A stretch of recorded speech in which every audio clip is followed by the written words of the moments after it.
Well, I'm the farmer here at Throstlenest, Sproxton, which is just outside Helmsley, south of the North York Moors.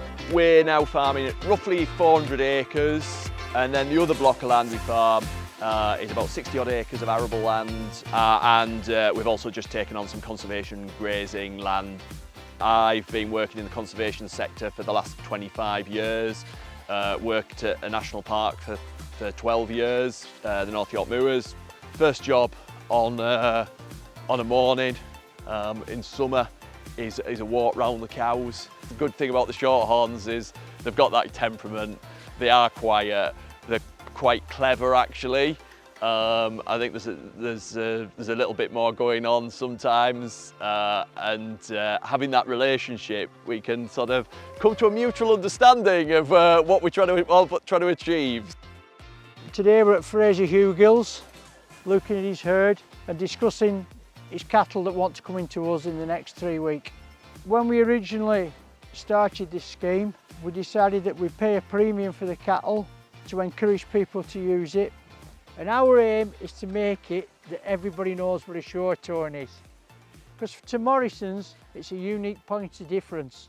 So now, sort of my job is much more about how do we farm as a system, how do we farm as a whole, and also just in terms of what do we put in, what do we get out, you know, that side of the economics.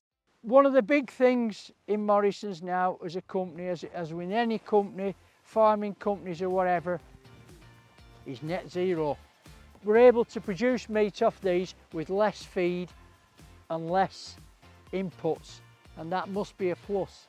I think that sort of more recognition of conservation farming is slowly spreading out and just being smart about how we do things. At the end of the day, I think this is probably healthier for them. They're probably a bit like kids. You're trying to give them the greens and they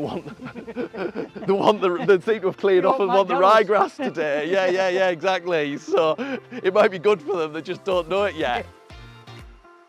And that's one of my aims and one of Morrison's aims, to try and bring forward a traditional breed and sell traditional meat in our shops.